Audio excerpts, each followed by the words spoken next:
ಮೇಟಿ ಮಕ್ಕಳ ticket fight ಹೇಗೆ ನಡೀತಾ ಇದೆ, ಒಬ್ಬೊಬ್ಬರು ಕೂಡ ತಮಗೆ ಟಿಕೆಟ್ ಬೇಕು ಅನ್ನೋಂಥದ್ದನ್ನು ಹೀಗೆಲ್ಲ ಪ್ರಸ್ತಾವನೆ ಸಲ್ಲಿಸಿದ್ದಾರೆ. ಮತ್ತೊಂದು ಕಡೆಯಲ್ಲಿ ಉಪಮುಖ್ಯಮಂತ್ರಿಯವರನ್ನ ಭೇಟಿಯಾಗಿರ್ತಕ್ಕಂತಹ ದಾವಣಗೆರೆಯ ಸಂಸದೆ ಅವರು ತಮ್ಮ ಮಗನ ಪರವಾಗಿ ಏನು ಬೇಡಿಕೆಯನ್ನು ಮುಂದಿಟ್ಟು ಬಂದಿದ್ದಾರೆ, ಅದರ ಬಗ್ಗೆ ನಾವು ವಿವರವಾದಂಥ ವರದಿಯನ್ನು ನಿಮಗೆ ತೋರಿಸ್ತೀವಿ.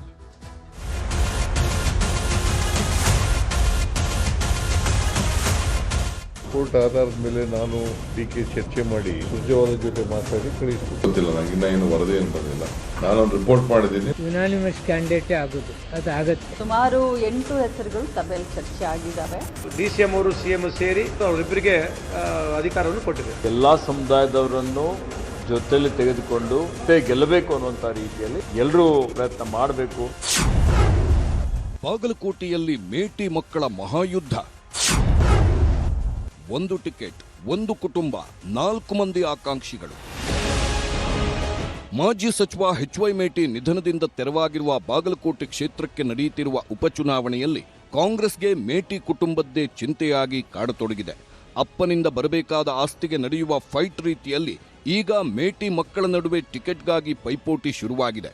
HY ಮೇಟಿ ಮಕ್ಕಳಲ್ಲಿ ಅಪ್ಪನ ಸೀಟು ತಮಗೇ ಬೇಕು ಎಂಬ ಅಂತರ್ಯುದ್ಧ ಶುರುವಾಗಿದೆ. ಮಲ್ಲಿಕಾರ್ಜುನ್ ಮೇಟಿ, ಉಮೇಶ್ ಮೇಟಿ, ಬಾಯಕ್ಕ ಮೇಟಿ ಹಾಗೂ ಮಹಾದೇವಿ ಮೇಟಿ ಮಧ್ಯೆಯೇ ಈಗ ಟಿಕೆಟ್ಗಾಗಿ ಪೈಪೋಟಿ ನಡೆಯುತ್ತಿದ್ದು, ಬಾಗಲಕೋಟೆ ಅಖಾಡ ಮೇಟಿ ಮನೆಯೊಳಗಿನ ಮಲ್ಲಯುದ್ಧದಂತಾಗಿದೆ. ಹೀಗಾಗಿ ಮೇಟಿ ಕುಟುಂಬದ ಎಲ್ಲರನ್ನೂ ವಿಧಾನಸೌಧಕ್ಕೆ ಕರೆಸಿಕೊಂಡ ಸಿಎಂ ಸಿದ್ದರಾಮಯ್ಯ ಸಂಧಾನ ನಡೆಸುವ ಕಸರತ್ತು ನಡೆಸಿದ್ದಾರೆ.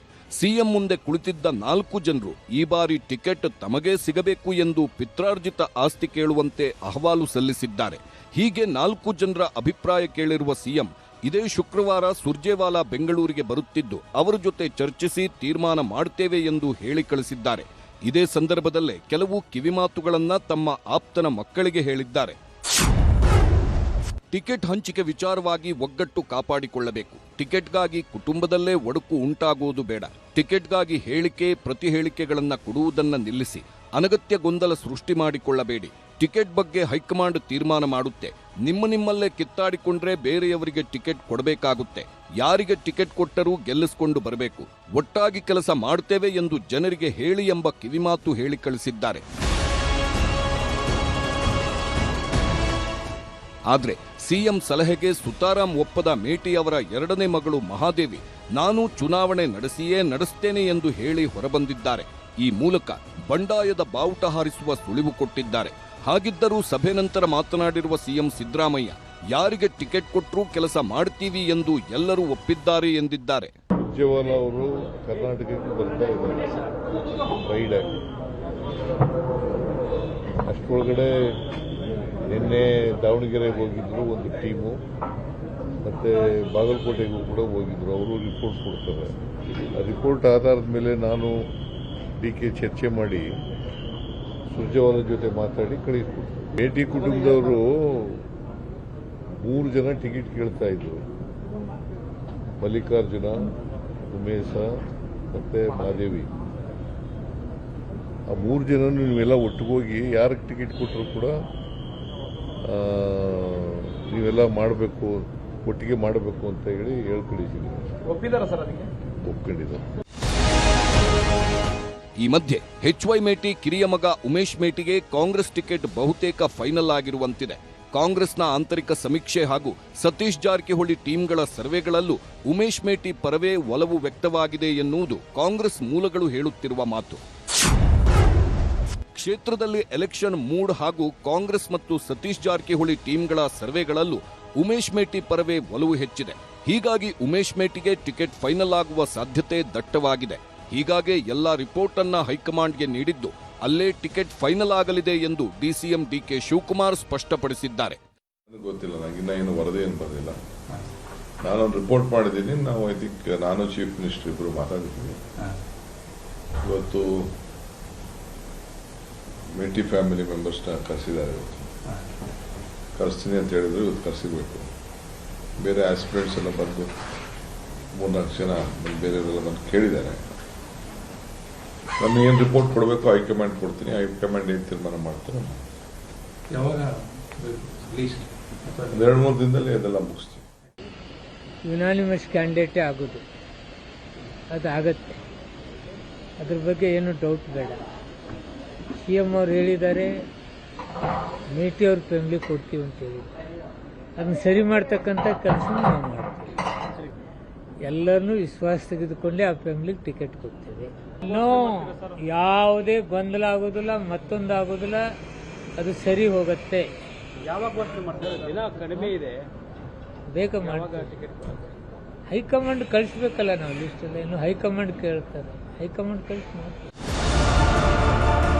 ಇನ್ನು ಬಿಜೆಪಿ ಕೂಡ ಟಿಕೆಟ್ ಹಂಚಿಕೆ ವಿಚಾರವಾಗಿ ತಲೆಕೆಡಿಸಿಕೊಂಡಿದೆ. ಕಳೆದ ಬಾರಿ ಸೋತ ಅಭ್ಯರ್ಥಿಗಳತ್ತ ಬಿಜೆಪಿ ಹೈಕಮಾಂಡ್ ಆಸಕ್ತಿ ಹೊಂದಿದೆ ಎನ್ನಲಾಗ್ತಿದೆ. ಆದರೆ ಎಲ್ಲೂ ಯಾರೂ ಗುಟ್ಟು ಬಿಟ್ಟು ಕೊಟ್ಟಿಲ್ಲ. ಆದರೂ ಎರಡರಲ್ಲೂ ನಾವೇ ಗೆಲ್ತೇವೆ ಅಂತಿದ್ದಾರೆ ಬಿಜೆಪಿ ನಾಯಕರು. 2 ಕ್ಷೇತ್ರಗಳನ್ನು ನಾವು ಗೆದ್ದೇ ಗೆಲ್ತೀವಿ. ಕಾಂಗ್ರೆಸ್ನವರು 2023 ಚುನಾವಣೆ ಒಳಗೆ ಗ್ಯಾರಂಟಿಗಳ ಘೋಷಣೆ ಮಾಡಿ ಬಡವರ ಮನಸ್ಸನ್ನು ಕದ್ದು ಓಟ್ ಹಾಕಿಸ್ಕೊಂಡು ಅಧಿಕಾರಕ್ಕೆ ಬಂದು 3 ವರ್ಷದಲ್ಲಿ ಯಾವುದೇ ಅಭಿವೃದ್ಧಿ ಕೆಲಸ ಕಾರ್ಯಗಳಾಗಿಲ್ಲ. ಡೆಮೋಕ್ರಸಿ ಇದು, ನಿಲ್ಲಕ್ಕೆ ಯಾರು ಬೇಡ ಅಂತಾರೆ. ಈ ಸರಿ ಅಲ್ಲಿಂದವರೆಗೆ ಟಿಕೆಟ್ ಕೊಡಬೇಕು, ರಿಫಾರ್ಮ್ ಕೊಡಬೇಕು. ಹೀಗೆ ಒಂದೆಡೆ ಬಾಗಲಕೋಟೆ ಉಪಸಮರಕ್ಕೆ ಸಜ್ಜಾಗುತ್ತಿದ್ರೆ, ಇತ್ತ ಹಿರಿಯ ನಾಯಕ ಶಾಮನೂರು ಶಿವಶಂಕರಪ್ಪರಿಂದ ತೆರವಾಗಿರುವ ದಾವಣಗೆರೆ ದಕ್ಷಿಣ ಕ್ಷೇತ್ರದಲ್ಲೂ ಟಿಕೆಟ್ ಫೈಟ್ ಜೋರಾಗಿಯೇ ಸಾಗಿದೆ. ದಾವಣಗೆರೆ ದಕ್ಷಿಣದಲ್ಲಿ ಕಾಂಗ್ರೆಸ್ಗೆ ಕುಟುಂಬದ ಚಿಂತೆಯಾದರೆ ಬಿಜೆಪಿಗೆ ಬಂಡಾಯದ್ದೇ ಭಯ ಕಾಡುತ್ತಿದೆ. ದಾವಣಗೆರೆ ದಕ್ಷಿಣ ಕ್ಷೇತ್ರದ ಉಪಚುನಾವಣೆಗೆ ಟಿಕೆಟ್ ಫೈನಲ್ ಮಾಡಲು ನಿನ್ನೆ ದಾವಣಗೆರೆಯಲ್ಲಿ ಸಭೆ ನಡೆಸಲಾಗಿತ್ತು. ಆದರೆ ನಿನ್ನೆ ದಾವಣಗೆರೆಯಲ್ಲಿ ನಡೆದ ಸಭೆಯಲ್ಲಿ ಗಲಾಟೆಯಾದ ಕಾರಣಕ್ಕೆ ಇಂದು ಬೆಂಗಳೂರಿನ ಕೆಪಿಸಿಸಿ ಕಚೇರಿಯಲ್ಲಿ ಚುನಾವಣಾ ಉಸ್ತುವಾರಿ ಸಮಿತಿ ಸಭೆ ನಡೆಯಿತು. ಮಂಜುನಾಥ ಭಂಡಾರಿ ನೇತೃತ್ವದ ಸಭೆಯಲ್ಲಿ ಹಿರಿಯ ಸಚಿವರುಗಳು ಪಾಲ್ಗೊಂಡಿದ್ದರು. ವೀರಶೈವ ಸಮುದಾಯದ ಈಶ್ವರ್ ಖಂಡ್ರೆ, ಲಕ್ಷ್ಮೀ ಹೆಬ್ಬಾಳ್ಕರ್ ಸಭೆಯಲ್ಲಿ ಹಾಜರಿದ್ದರು. ಮುಸ್ಲಿಂ ಸಮುದಾಯದಿಂದ ತನ್ವೀರ್ ಸೇಠ್, ಜಮೀರ್ ಅಹಮದ್ ಖಾನ್ ಕೂಡ ಈ ಸಭೆಯಲ್ಲಿ ಭಾಗಿಯಾಗಿದ್ದರು. ಆದರೆ ಕೆಪಿಸಿಸಿ ಕಚೇರಿಯಲ್ಲಿ ನಡೆದ ಸಭೆಯಲ್ಲಿ ಯಾವುದೇ ಅಂತಿಮ ತೀರ್ಮಾನ ಕೈಗೊಳ್ಳದೆ ಸಿಎಂ, ಡಿಸಿಎಂ ಜೊತೆ ಅಂತಿಮ ಸಭೆ ಮಾಡಿ ಟಿಕೆಟ್ ಫೈನಲ್ ಮಾಡೋಣ ಎಂಬ ನಿರ್ಧಾರಕ್ಕೆ ಬಂದಿದ್ದಾರೆ. ಸಿದ್ದರಾಮಯ್ಯ ಸಾಹೇಬ್ರು ಇರ್ಬೋದು, DK ಶಿವಕುಮಾರ್ ಸಾಹೇಬ್ರು ಇರ್ಬೋದು, ಅವ್ರ ಜೊತೆ ಇವತ್ತು ನಡೆದ ಒಂದು ಸಭೆಯ ಚಿತ್ರಣವನ್ನು ಮುಂದಿಟ್ಟು ಜಿಲ್ಲೆಯ ಮಂತ್ರಿಗಳಾದಂತಹ ಎಸ್ ಮಲ್ಲಿಕಾರ್ಜುನರವರು ಹಾಗೂ ಇತರ ನಾಯಕರುಗಳನ್ನೆಲ್ಲ ಕರೆದು ಮಾತಾಡಿ ನಂತರ ನಾವು ಕ್ಯಾಂಡಿಡೇಟನ್ನು ಒಂದು ಅನೌನ್ಸ್ ಮಾಡೋದು ಅಂತ ಹೇಳಿ ತೀರ್ಮಾನವನ್ನು ಮಾಡಿದ್ದಾರೆ. ಇಲ್ಲಿ ದಾವಣಗೆರೆ ವಿಷಯದಲ್ಲಿ ಇಬ್ಬರನ್ನ ಸೇರಿಸಬೇಕು, ಮಲ್ಲಣ್ಣನ್ನು ಸೇರಿಸಬೇಕು, 2 ಗುಂಪನ್ನ ಸೇರಿಸ್ಬಿಟ್ಟು DCM ಅವರು CM ಸೇರಿ ಪಕ್ಷದ ದೃಷ್ಟಿಯಿಂದ ಯಾರಿಗೆ ಅನುಕೂಲ ಮಾಡಿಕೊಡ್ಬೇಕಂತಕ್ಕಂಥ ಅವರಿಬ್ಬರಿಗೆ ಅಧಿಕಾರವನ್ನು ಕೊಟ್ಟಿದೆ. ಸುಮಾರು 8 ಹೆಸರುಗಳು ಸಭೆಯಲ್ಲಿ ಚರ್ಚೆ ಆಗಿದ್ದಾವೆ. ಎಲ್ಲ ಸಮಾಜದವರು, ಧರ್ಮದವರು ಕೂಡ, ಯಾಕಂದರೆ ಬೈ ಎಲೆಕ್ಷನ್ ಅಂತಂದರೆ ಎಲ್ಲರೂ ಕೂಡ ಉತ್ಸುಕತೆ ಸರ್ಕಾರ ಇದೆ. ಸೊ ಆಕಾಂಕ್ಷಿಗಳು ಇದ್ದಾರೆ. ಯಾರಿಗೂ ಕೂಡ ಪ್ರಜಾಪ್ರಭುತ್ವದಲ್ಲಿ ಕೇಳಬಾರ್ದು ಅಂತ ಏನಿಲ್ಲ. ಬಟ್ ಅಳೆದು ತೂಗಿ ಡೆಲ್ಲಿಯವರು ಏನು ತೀರ್ಮಾನ ತಗೊಳ್ತಾರೆ ಅದಕ್ಕೆ ನಾವೆಲ್ಲರೂ ಕೂಡ ರಾತ್ರಿ ಹಗಲು ಹೋಗಿ ನಿಂತು ಅಭ್ಯರ್ಥಿಯನ್ನು ಗೆಲ್ಲಿಸ್ಕೊಂಡು ಬರುವಂಥ ಪ್ರಾಮಾಣಿಕ ಪ್ರಯತ್ನ ಮಾಡ್ತೀವಿ. ಇವತ್ತು ಕಾಂಗ್ರೆಸ್ ಪಕ್ಷ ಎಲ್ಲ ಸಮುದಾಯದವರನ್ನು ಜೊತೆಯಲ್ಲಿ ತೆಗೆದುಕೊಂಡು ಇವತ್ತು ಗೆಲ್ಲುವ ಅಭ್ಯರ್ಥಿಯನ್ನು ಕಣದಲ್ಲಿ ಇಳಿಸಿ ಮತ್ತೆ ಗೆಲ್ಲಬೇಕು ಅನ್ನುವಂಥ ರೀತಿಯಲ್ಲಿ ಎಲ್ಲರೂ ಪ್ರಯತ್ನ ಮಾಡಬೇಕು. ಈ ಮಧ್ಯೆ ಕುಟುಂಬಸ್ಥರಿಗೆ ಟಿಕೆಟ್ ಪಡೆಯುವುದಕ್ಕಾಗಿ ದೆಹಲಿಯಲ್ಲೇ ಲಾಬಿ ನಡೆದಿದೆ.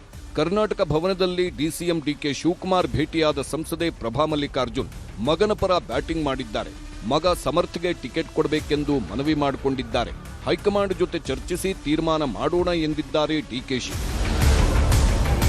ನಾನು ನಿನ್ನೆ ಬೇರೆ ಆಸ್ಪಿರೆಂಟ್ಸ್ ಎಲ್ಲ ನಾನು ಬಂದು ಭೇಟಿ ಮಾಡ್ತಾ ಇದ್ದಾರೆ, ದಾವಣಗೆರೆಯವರೆಲ್ಲ ಬಂದು ಭೇಟಿ ಮಾಡ್ತಾ ಇದ್ದಾರೆ. ನಾನು ಇಲ್ಲಿ ಮಾತಾಡಿದ್ದೀನಿ, ಅವ್ರ MP ಅವ್ರ ಹತ್ರ ಕೂಡ ನಾನು ಮಾತಾಡಿದ್ದೀನಿ, ಬೆಂಗಳೂರಲ್ಲಿ ಅವರ ಮಂತ್ರಿ ಕೂಡ ಮಾತಾಡಿದ್ದೀನಿ. ಬೇರೆ ಆಸ್ಪಿರೆಂಟ್ಸ್ ಎಲ್ಲ ಬಂದು 3-4 ಜನ ಬೇರೆಯವರೆಲ್ಲ ಬಂದು ಕೇಳಿದ್ದಾರೆ. ನಾನು ಏನು ರಿಪೋರ್ಟ್ ಕೊಡಬೇಕು ಹೈಕಮಾಂಡ್ ಕೊಡ್ತೀನಿ, ಹೈಕಮಾಂಡ್ ಏನು ತೀರ್ಮಾನ ಮಾಡ್ತಾರೆ. ಟಿಕೆಟ್ ಘೋಷಣೆಗೂ ಮುನ್ನವೇ ಸಮರ್ಥ್ ಅಖಾಡಕ್ಕೆ ಇಳಿದಿದ್ದಾರೆ. ದಾವಣಗೆರೆ ದಕ್ಷಿಣ ಕ್ಷೇತ್ರದಲ್ಲಿ ಶಾಮನೂರು ಸಮರ್ಥ್ ಸಿಟಿ ರೌಂಡ್ಸ್ ಹಾಕಿದ್ದಾರೆ.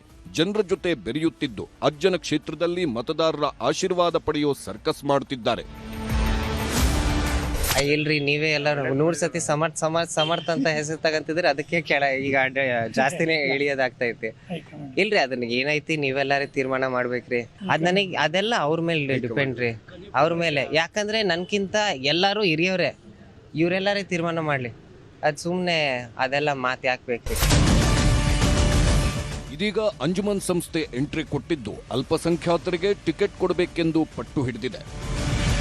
ಇಲ್ಲಿ ವಿಶೇಷವಾಗಿ ದಾವಣಗೆರೆ ಬಗ್ಗೆ ನಾವು ಎಲ್ಲರೂ ಎರಡೂ ಅಂಜುಮನ್ದವರು ನಮ್ಮ ಪಕ್ಷದ ಹಿರಿಯರಿಗೆ ವಿನಂತಿ ಮಾಡ್ತೀವಿ. ಹಿಂದಕ್ಕೆ ಏನಾಗಿತ್ತು ಅಂದ್ರೆ ಮಾನ್ಯ ದಿವಂಗತ ಶಾಮನೂರ್ ಅವರು, ಶಿವಶಂಕರಪ್ಪ ಅವರು ಭಾಳ ಸೆಕ್ಯುಲರ್ ಲೀಡರ್ ಇದ್ದರು ಮತ್ತು ಎಲ್ಲರೂ ಅವ್ರು ಗೌರವ ಕೊಡ್ತಿದ್ರು. ಈಗ ಅದು ಜಾಗ ಖಾಲಿ ಆದ ನಂತರ ನಮಗೆ ಆ ಸೀಟ್ ಕೊಡಬೇಕನ್ನ ಕೆಲಸ ನಾವು ಒತ್ತಾಯ ಮಾಡ್ತೀವಿ. ಈ ಮಧ್ಯೆ ಬಿಜೆಪಿಯಲ್ಲೂ ಟಿಕೆಟ್ ಜಟಾಪಟಿ ಜೋರಾಗಿದೆ. ಮೊನ್ನೆಯಷ್ಟೇ ಮೀಟಿಂಗ್ ಮಾಡಿರುವ ನಾಯಕರು 5 ಮಂದಿಯ ಲಿಸ್ಟನ್ನ ಹೈಕಮಾಂಡ್ಗೆ ರವಾನಿಸಿದ್ದಾರೆ. ಹೈಕಮಾಂಡ್ ಟಿಕೆಟ್ ಕೊಟ್ಟವರನ್ನ ಗೆಲ್ಲಿಸುವ ಒಪ್ಪಂದ ಆಗಿದೆ. ನಮ್ಮೆಲ್ಲರ ಒಂದು ತೀರ್ಮಾನ, ದಾವಣಗೆರೆ ದಕ್ಷಿಣ ವಿಧಾನಸಭೆ ಉಪಚುನಾವಣೆಯಲ್ಲಿ ಪಕ್ಷ ಯಾರನ್ನೇ ಅಭ್ಯರ್ಥಿಯನ್ನಾಗಿ ಮಾಡಿದರೂ ಕೂಡ ಪಕ್ಷದ ಪರವಾಗಿ ಪ್ರಾಮಾಣಿಕವಾಗಿ ಕೆಲಸವನ್ನು ಮಾಡಿ ಅಭ್ಯರ್ಥಿಯನ್ನು ಗೆಲ್ಲಿಸಲಿಕ್ಕೆ ವಿಶೇಷ ಪ್ರಯತ್ನವನ್ನು ಆಗ್ತಕ್ಕಂಥ ತೀರ್ಮಾನವನ್ನು ನಾವೆಲ್ಲರೂ ಸೇರಿ ತೆಗೆದುಕೊಳ್ತೀವಿ. ಹೀಗೆ ದಾವಣಗೆರೆ ದಕ್ಷಿಣ ಕ್ಷೇತ್ರದಲ್ಲೂ ಈಗ ಉಪಚುನಾವಣೆಯ ಬಿಸಿ ಜಾಸ್ತಿ ಆಗ್ತಿದೆ. ಕಳೆದ ಬಾರಿಯ ಚುನಾವಣೆಯಲ್ಲಿ ಕಾಂಗ್ರೆಸ್ ಗೆದ್ದಿದ್ದ 2 ಕ್ಷೇತ್ರಗಳಲ್ಲಿ ಈಗ ಉಪಚುನಾವಣೆ ನಡೆಯುತ್ತಿರೋದ್ರಿಂದ ಎರಡನ್ನೂ ಗೆಲ್ಲುವುದು ಕಾಂಗ್ರೆಸ್ಗೆ ಇರುವ ಅತಿದೊಡ್ಡ ಸವಾಲು. Bureau report, news 18. ಹೀಗೆ ಈ 2 ಕ್ಷೇತ್ರಗಳಲ್ಲಿ ಕಾಂಗ್ರೆಸ್ ಯಾವ ಸ್ವರೂಪದ ರಣತಂತ್ರವನ್ನು ರೂಪಿಸುತ್ತೆ ಮತ್ತು ಬಿಜೆಪಿ ಅದಕ್ಕೆ ಹೇಗೆ ಪ್ರತಿತಂತ್ರವನ್ನು ರೂಪಿಸುತ್ತೆ ಅನ್ನೋದನ್ನು ನೋಡಬೇಕು. ಆದರೆ ಮೇಟಿ ಮಕ್ಕಳ ಟಿಕೆಟ್ ಫೈಟ್ನಲ್ಲಿ ಅಂತಿಮವಾಗಿ ಯಾರಿಗೆ ಟಿಕೆಟ್ ಸಿಗುತ್ತೆ ಅನ್ನೋದನ್ನು ಕುತೂಹಲದಿಂದ ನೋಡಬೇಕಾಗಿದೆ.